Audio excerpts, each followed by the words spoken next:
Je suis réalisateur de documentaires pour l'essentiel et un peu de fiction. Je travaille prioritairement pour France 2 et puis pour Rai 3 qui est également une chaîne publique, mais une chaîne publique de la télévision italienne. Quand on dit être réalisateur, c'est un peu comme quand on dit être chef d'orchestre, c'est-à-dire qu'un réalisateur peut très bien ne pas savoir tourner une image, peut très bien ne pas savoir prendre du son, ne pas savoir monter, etc.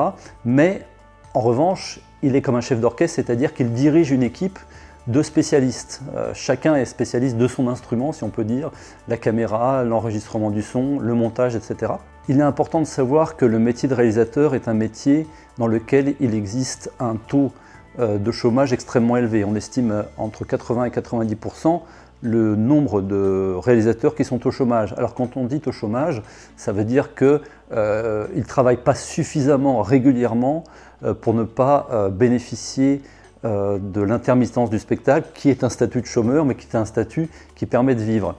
Il n'y a pas beaucoup de réalisateurs qui sont réalisateurs à plein temps, employés par une société de production ou employés par une chaîne de télévision. Les réalisateurs qui gagnent le mieux leur vie sont probablement ceux qui font de la fiction et qui ont des films qui marchent bien au cinéma. Et puis les réalisateurs de télévision qui réalisent des émissions populaires. C'est difficile de dire ce que pourrait être une journée type d'un réalisateur parce que ça dépend complètement du type de documentaire ou de fiction que l'on fait. On peut très bien travailler, si on fait une fiction, la nuit parce qu'on a des scènes de nuit, travailler de jour, travailler en extérieur, travailler à l'autre bout du monde, travailler juste à côté de chez soi. Si on fait un documentaire historique basé uniquement sur des archives, eh ben, on ne tourne jamais. Si on réalise un clip, c'est très différent. Si on réalise une publicité, c'est encore autre chose. Si on réalise une captation d'un concert, c'est encore autre chose. Donc vraiment, il y a mille et une façons d'être réalisateur parce qu'il y a mille et une façons d'avoir des produits audiovisuels. Le temps consacré par un réalisateur à la préparation de son tournage, au tournage lui-même et à ce qu'on appelle la post-production, c'est-à-dire ce qui vient après, le montage, le mixage, l'étalonnage, tout ça varie infiniment en fonction du sujet que l'on traite et si c'est un documentaire ou si c'est une fiction. Pour préparer un documentaire, il faut d'abord définir un thème. Ce thème, il n'est pas toujours défini par le réalisateur. Moi, par exemple, j'ai beaucoup travaillé pour la télévision en répondant à des demandes de la télévision, c'est-à-dire que la télévision souhaitait faire tel ou tel sujet, s'adressait à moi pour le réaliser, et donc je travaillais à partir d'une thématique qui n'était pas mon choix. Moi, à l'inverse, on peut très bien s'intéresser à une thématique de société ou historique, etc. Et écrire donc le sujet, le proposer à une chaîne de télévision, mais le plus souvent on le propose à un producteur qui lui fait le travail de trouver l'argent et de trouver le diffuseur, donc en général une chaîne de télévision, mais il y a aussi des documentaires qui passent au cinéma.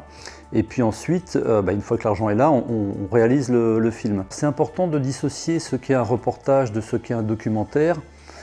Il en existe différentes définitions, mais on peut dire que globalement, un reportage, ça rend compte d'un événement précis dans un lieu donné, à un moment donné, alors qu'un documentaire est beaucoup plus large et peut tout à fait rendre compte de différentes situations dans différents endroits avec différents interlocuteurs.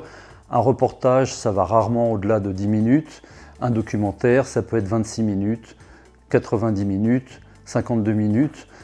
C'est donc un format beaucoup plus long qu'un simple reportage. Pour réussir ces reportages ou ces documentaires, il est très important d'être à l'écoute de ce que les gens que l'on rencontre disent dans des interviews. C'est important d'être concentré sur ce qui se dit dans l'interview, de manière à chaque fois avoir en tête, voilà, la personne est en train de dire ça, qu'est-ce que moi je comprends, qu'est-ce que les gens qui vont regarder cette interview vont comprendre.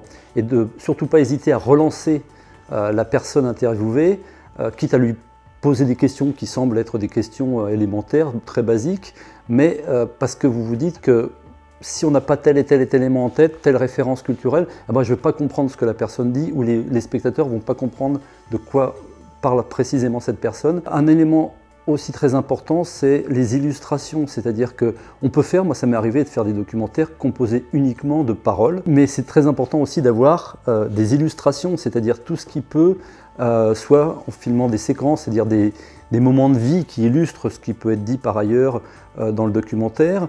Des illustrations, ça peut être, je prends un exemple très bête ou très simple, il n'est pas forcément bête mais simple en tout cas, je filme un artisan, je interviewe un artisan, et ben, les images de son travail vont illustrer son propos. Moi personnellement, ce que j'aime beaucoup dans mon travail, c'est la dimension créative, la dimension rencontre des gens, c'est-à-dire qu'on rencontre des êtres humains quand on va faire des tournages, on s'intéresse aussi à des sujets, on approfondit des sujets, on rencontre beaucoup de gens intéressants, que ce soit des gens humbles ou des experts dans un domaine quelconque. Donc du point de vue humain, c'est très enrichissant. C'est aussi très enrichissant de travailler en équipe. C'est pas toujours facile, il peut y avoir des tiraillements, mais malgré tout, globalement, on est quand même dans des façons de travailler qui fait qu'on est en contact avec de la connaissance, du savoir, des êtres humains, avec leurs qualités et leurs défauts. Et ça, de mon point de vue, c'est extrêmement enrichissant et épanouissant. Si on doit parler de difficultés dans le métier de réalisateur, indépendamment de la question donc du chômage qui est très important chez les réalisateurs, il y a la gestion des équipes. C'est une gestion humaine qui est à la fois agréable et en même temps pas toujours agréable parce que y a des personnalités qui sont fortes, des équipes techniques qui font un peu bloc parfois face à un réalisateur ou une réalisatrice. Donc c'est pas toujours simple. Il y a des gens qui sont interviewés, qui sont excellents quand on les filme pas, quand on échange avec eux, on se dit waouh, un bon client, quelqu'un qui parle très bien, enfin qui est vivant, avec lequel on va avoir à la fois du sens et aussi de la sensation, des sentiments.